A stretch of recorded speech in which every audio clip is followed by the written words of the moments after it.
All right, well, here we are again. This time for this project, I've got this Alpine head unit. It's a ILXW650. It's a double din unit, very slim. And we're also going to be doing this axis integrated trigger to bypass the parking brake. This is the axis bypass, and then this is going into a 4th gen Ram 1500. So this is going to be our harness for the truck. This is our harness for the radio. Now, there's understanding that there isn't an accessory on for the radio, so you have to put your own in.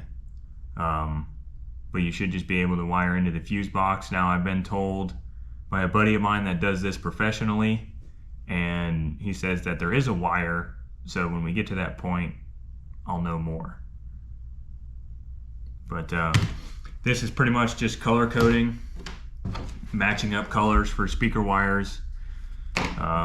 This one here is for your battery power to the radio. This is your accessory, and then this black one is obviously a ground.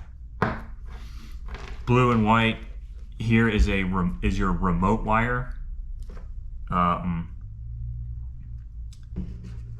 This one here on this, so you have your black goes to your ground, and then you have blue goes to remote, and then green is going to go to your yellow and blue wire on the radio.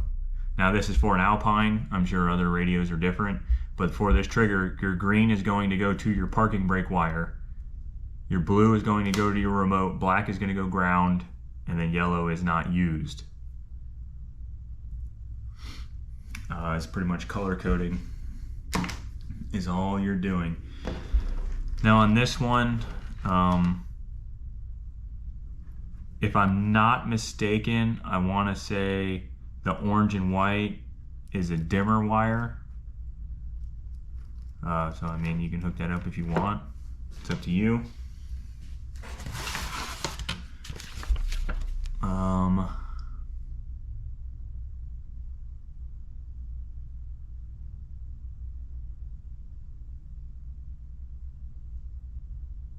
No, okay. So orange and white goes to reverse if you want the radio screen on the head unit to turn off when you put it in reverse. That's what that's for.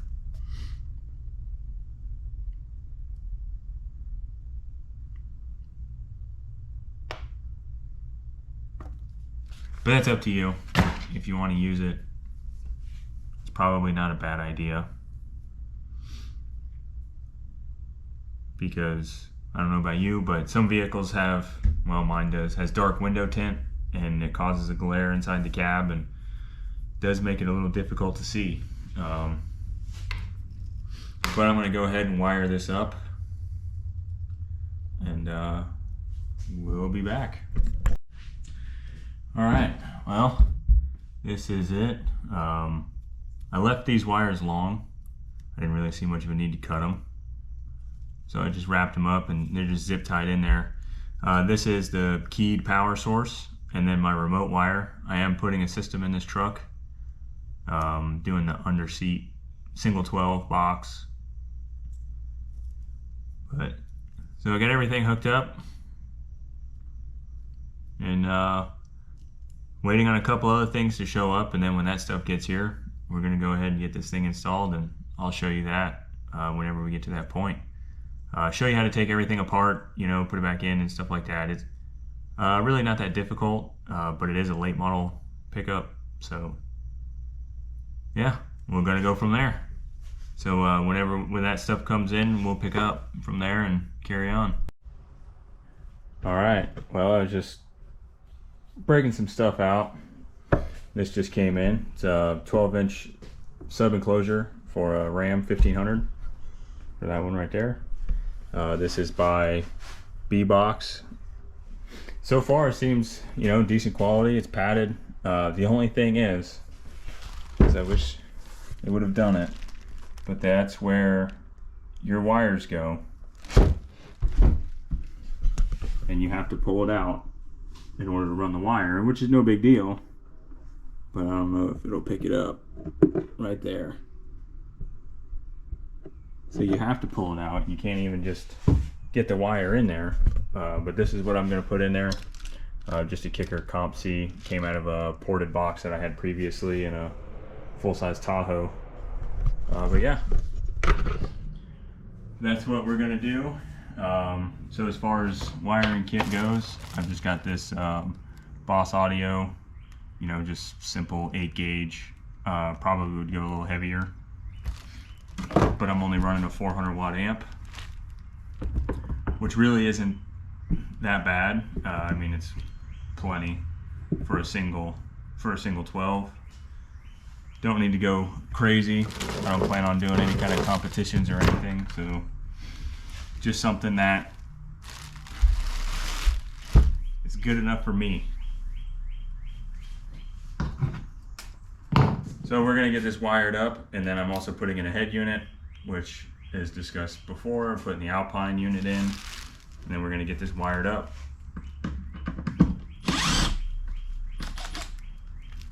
And it also doesn't come with screws for the speakers, so you'll have to find screws or whatever, but it comes with these pads that are to keep the seat padding off of the speaker, which is kind of cool that they thought about that.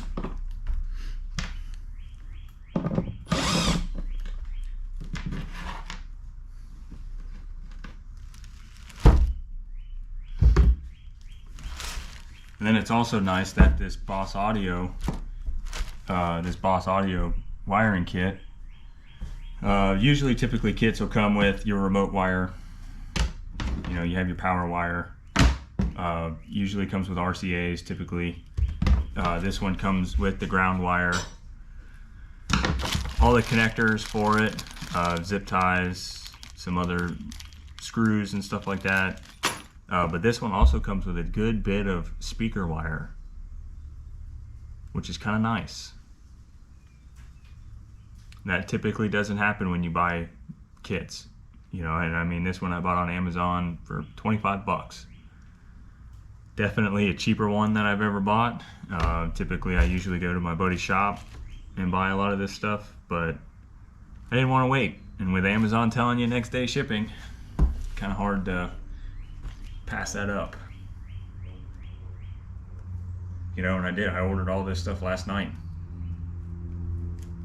Here we are, lunchtime the day after, and it's already on my front porch. Kind of hard to beat it. Man, where the hell is the end of this freaking thing? Kind of hard to beat it. You know, you just can't. It's nice, not really. You know, and then plus my buddy's shop, the wiring kit that they're selling, you know, for 8 gauge wire, this same wire, 8 gauge, is $80.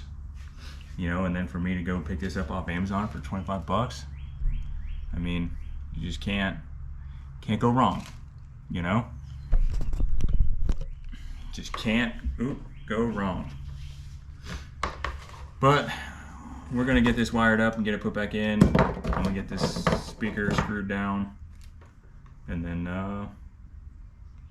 yeah, we'll be back when we're gonna pull the dash apart and then get the radio installed, and I'll show you how to do that whenever we get there. Alright, well, I forgot to pick up the camera. This little piece, you know, goes here. These 2 screws are in here, and then you should literally just be able to pop this piece right on out, and it should just, all as one unit, pop out. And then the only thing you'll have to do is behind here,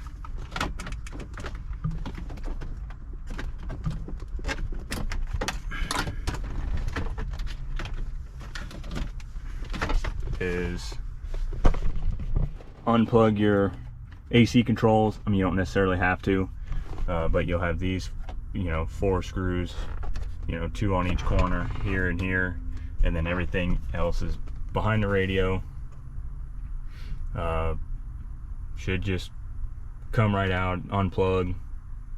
You know, it'll have these factory connectors, and that's really all that's to it. Super simple for these to come out. You know, really nothing super difficult about it. Yeah, we're gonna go ahead and get this put in. I don't know if there's any trimming, but I'll let you know. All right, I'm just holding it in there, but there is quite a bit of trimming. You know, it's even then it's a pretty snug fit. Like, I had to cut the top off, and then the bottom I had to cut quite a bit out. No, it's not the prettiest, but I didn't want to cut too much, because this here is the only thing that's holding this.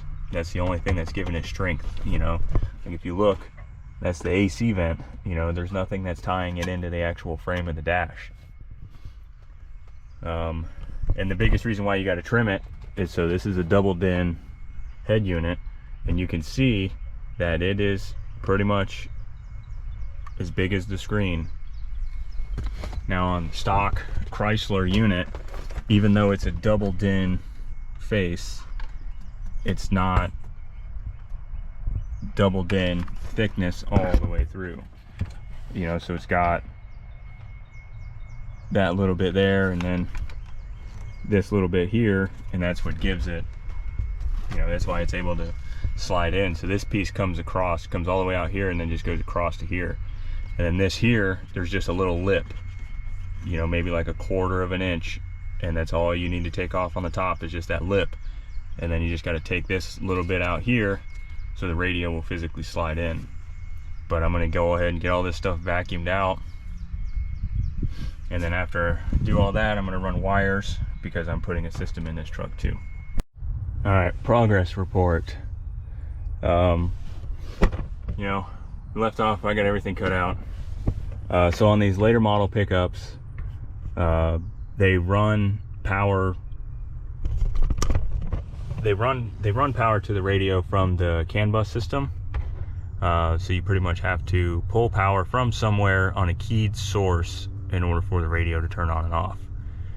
So I just came to the cigarette lighter.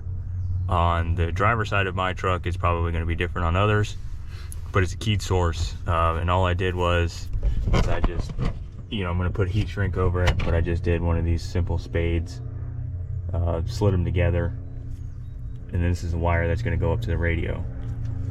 And then once I get all this buttoned back up, put this trim panel back on, we're going to put it in, test it, make sure everything works properly, and then from that point I'm going to start running wires for the system.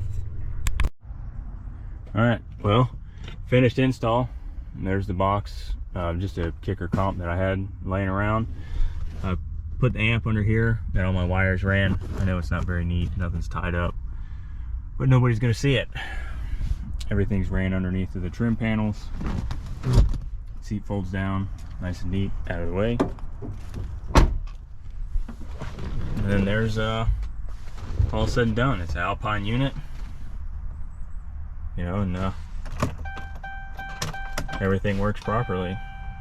You know, I can't really show too much, but got my mic mounted here, you know, and everything's all nice and neat and clean. But that's gonna do it for this one. See you on the next.